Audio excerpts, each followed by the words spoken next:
শুভ দুপুর বন্ধুরা। আজকে দুপুরবেলা রান্না বান্না শুরু করে দিয়েছি। এই যে আমাদের ভাতটা আগে বসিয়ে নিয়েছি, আমাদের ভাতটা করে নিচ্ছি। আর ওদের ভাতটা আমি ভিজিয়ে রেখে দিয়েছি, চালটা আর কি, যেহেতু অনেকটা চাল এবং চালটা যেহেতু একটু মোটা থাকে, মাসুরি চাল, তো সেই কারণে আমি তো প্রত্যেক দিনই সকালবেলা ওটা আগে ভিজিয়ে রেখে দিই, তাতে আর কি সুবিধা হয় আমারও, আর গ্যাসটাও বাঁচে। তা আগে প্রথমে আমাদের ভাতটা করে নিচ্ছি। আর এই পাশে দেখো আমি শুকনো কড়াইতে কতগুলো মশলা দিয়ে নিচ্ছি, শুকনো কড়াইয়ে ভাজবো বলে।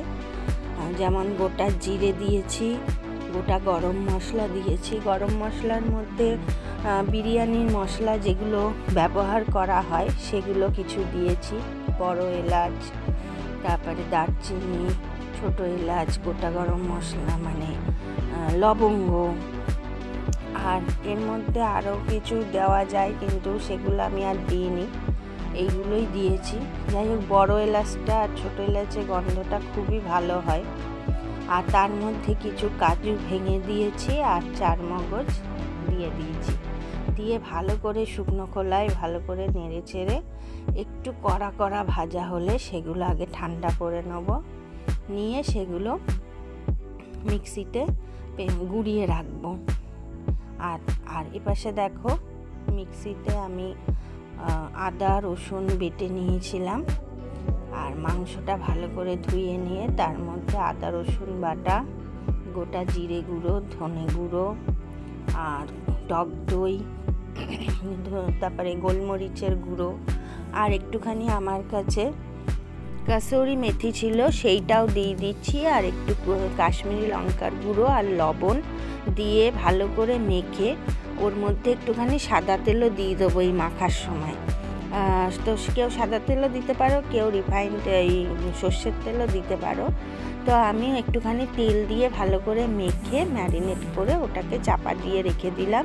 এরপর কড়াইতে সর্ষের তেল গরম করে নিয়েছি, তারপর ওর মধ্যে একটা গোটা শুকনো লঙ্কা ফোড়ন দিয়েছি, দেওয়ার পরে পেঁয়াজগুলো কুচি করে রেখেছিলাম, স্লাইস করেছিলাম, সেই পেঁয়াজের স্লাইসগুলো ওই তেলের মধ্যে দিয়ে দিচ্ছি, দিয়ে ভালো করে নেড়ে চেড়ে নেব যতক্ষণ না ব্রাউন কালার হচ্ছে পেঁয়াজের রঙটা। তারপর ওর মধ্যে ওই মাংসটা, ম্যারিনেট করা মাংসটা দিয়ে দেবো।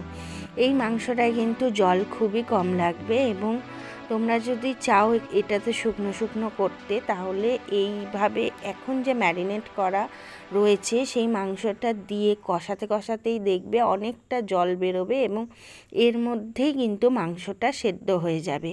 আর টক দই দেওয়া যেহেতু, সেই কারণে কিন্তু খুব একটা বেশি সময় লাগবে না। তবে এটা রুটি পরোটা দিয়ে খেতে গেলে কিন্তু একদমই এটা খুবই ভালো, এই রেসিপিটা রুটি পরোটা বা পোলাও এর সঙ্গে কিন্তু খুবই ভালো যায়।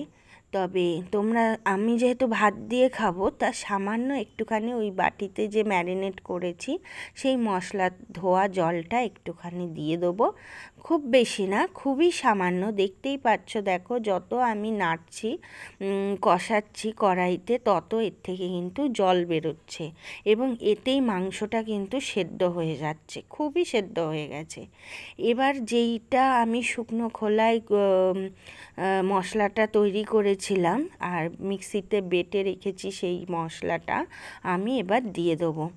আর এর সঙ্গে একটুখানি আমি কেওড়ার জলও দিয়ে দেবো। কেওড়ার জল দিলে একটুখানি যেরকম মোগলাই আনার যে রেসিপিগুলো হয় সেই গন্ধটা আসে, আর এতে টেস্টও ভালো হয় এবং গন্ধটাও খুব সুন্দর আসে। তো তোমরা যদি কোনো অনুষ্ঠানে বা কেউ কোনো গেট টুগেদার বা কোনো লোকজন আসলে মাংসটা যদি এইভাবে তোমরা বানিয়ে থাকো, তাহলে দেখবে একটু অন্যরকম হবে আর ভালোও লাগবে তাতে। আর এবার দেখো উপর দিয়ে গরম মশলার গুঁড়ো দিয়ে দিচ্ছি, দিয়ে ওটাকে চাপা দিয়ে দেবো আর একটুখানি ফুটবে বলে। মাংসের চিকেন রেজালা করলাম, তোমাদের রেসিপিটা দেখিয়েছি, ভিডিওতে আছে, ফুল ভিডিওতে।